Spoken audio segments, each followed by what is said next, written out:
Hello friends, welcome to ஆரோக்கிய சமையல். நம்ம இன்றைக்கி வந்து ஒரு சூப்பரான ஈவினிங் ஸ்நாக்ஸ் ரெசிபி தான் பண்ண போகிறோம். வாங்க எப்படி செய்யலான்னு பார்க்கலாம். மிக்ஸி ஜார் ஒன்று எடுத்துக்கலாம். இதில் வந்து ஒரு வெங்காயம் வந்து கட் பண்ணி வச்சுருக்கேன். அதை வந்து நம்ம இதில் போட்டுக்கலாம். நம்ம மிக்சியில் தான் அரைக்க போகிறோம், அதனால் வந்து கொஞ்சம் பெரிய பெரிய பீஸாக தான் கட் பண்ணி வச்சுருக்கேன். ஒரு உருளைக்கிழங்கும் நான் வந்து கட் பண்ணி வச்சுருக்கேன், அதையும் நம்ம இது கூட போட்டுக்கலாம். ஒரு சின்ன துண்டு இஞ்சியும் ஒரு பல் பூண்டும் எடுத்திருக்கேன், இதையும் நம்ம இது கூட போட்டுக்கலாம். ஒரு ஸ்பூன் அளவுக்கு தண்ணி சேர்த்துக்கலாம். இதை வந்து நல்லா அரைச்சி எடுத்துகிட்டு வந்துடலாம். வெங்காயமும் உருளைக்கிழங்கும் நான் வந்து நல்லா நைஸாக அரைச்சி எடுத்துகிட்டு வந்துட்டேன். இது கூட 1/4 டீஸ்பூன் அளவுக்கு மஞ்சள் தூள் போட்டுக்கலாம். 1 ஸ்பூன் அளவுக்கு மிளகாத்தூள் போட்டுக்கலாம்.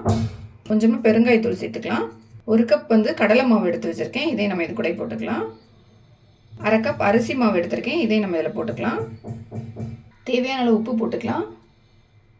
ஒரு 1/4 டீஸ்பூன் அளவுக்கு ஓமம் எடுத்திருக்கேன், இதை வந்து நல்லா இந்த மாதிரி ப்ரெஸ் பண்ணிவிட்டு இது கூட சேர்த்துக்கலாம். ஒரு 1/4 கப் அளவுக்கு தண்ணி சேர்த்துக்கலாம். இது கூட இது எல்லாத்தையும் நல்லா அரைச்சி எடுத்துகிட்டு வந்துடலாம். எல்லாமே போட்டு அரைச்சி எடுத்துகிட்டு வந்துட்டேன். இப்போ பார்த்தீங்கன்னா அரைச்ச பிறகு இந்த மாதிரி கன்சிஸ்டன்சி தான் நமக்கு வேணும். ரொம்ப தண்ணி சேர்க்காமல் இந்த மாதிரி அரைச்சி எடுத்துக்கலாம் எல்லாத்தையும்.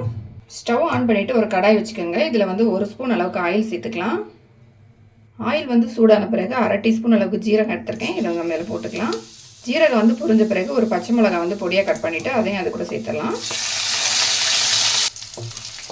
பச்சை மிளகாய் வந்து லைட்டாக வதங்கின பிறகு நம்ம ஸ்டவ்வை வந்து நல்லா சிம்மில் வச்சுட்டு நம்ம மிக்சியில் அரைச்சி வச்சுருந்த அந்த மிக்ஸை வந்து இது கூட ஊற்றிட்டு நல்லா மிக்ஸ் பண்ணிக்கலாம். நம்ம கடலை மாவு அரிசி மாவுலாம் சேர்த்துருக்கிறதுனால உடனே திக்காயிடும், அதனால் சிம்மில் வச்சுட்டு இதை வந்து கைவிடாமல் மிக்ஸ் பண்ணிக்கிட்டே இருங்க. கடாயில் ஒட்டாத அளவுக்கு மாவு வந்து ரெடியாகி வரணும், அது வரைக்கும் நம்ம மிக்ஸ் பண்ணிக்கிட்டே இருக்கலாம். மாவு வந்து இப்போ நமக்கு ரெடி ஆகிடுச்சு பாருங்கள். கடாயில் ஒட்டாமல் நல்லா அழகாக உருண்டு வருது. இந்த டைமில் நம்ம வந்து ஸ்டவ் ஆஃப் பண்ணிக்கலாம். இதை வேற ஒரு பிளேட்டில் மாற்றிட்டு நல்லா ஆற விட்டுடலாம். இதை பிளேட்டில் வந்து ஆயில் தடவி வச்சுருக்கேன். இப்போ இதில் வந்து நம்ம ரெடி பண்ணி வச்சுருந்த மிக்ஸை வந்து இதில் போட்டுக்கலாம்.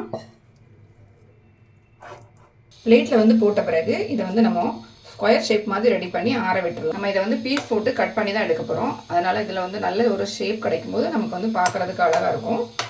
இப்போ நான் இதை வந்து ஸ்கொயர் ஷேப்பில் ரெடி பண்ணிக்கிறேன். ஒரு ஸ்பூன் வச்சு அதில் லைட்டாக ஆயில் தடவிட்டு இந்த மாதிரி ப்ரெஸ் பண்ணி விட்டுட்டிங்கனாலே போதும், நமக்கு வந்து அந்த கரெக்டான ஷேப் வந்து கிடச்சிடும். இப்போ நான் வந்து கரெக்டாக அழகாக ரெடி பண்ணி எடுத்துட்டேன். இப்போ பார்த்தீங்கன்னா பார்க்குறதுக்கு எவ்வளோ அழகாக இருக்குது பாருங்கள். இதை வந்து நம்ம வந்து ஆற வச்சிடலாம். கொஞ்சம் ஆறின பிறகு தான் நம்மளால் பீஸ் போட்டு எடுக்க முடியும், அதனால் இதை வந்து கொஞ்சம் ஆற விட்டுடலாம்.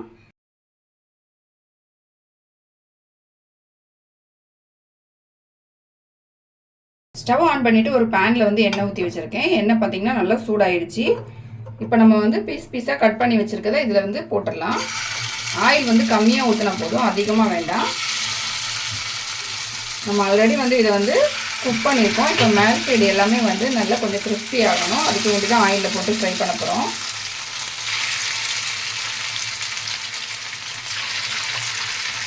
இது ஒரு பக்கம் வந்து நல்லா ஃப்ரை ஆகட்டும்.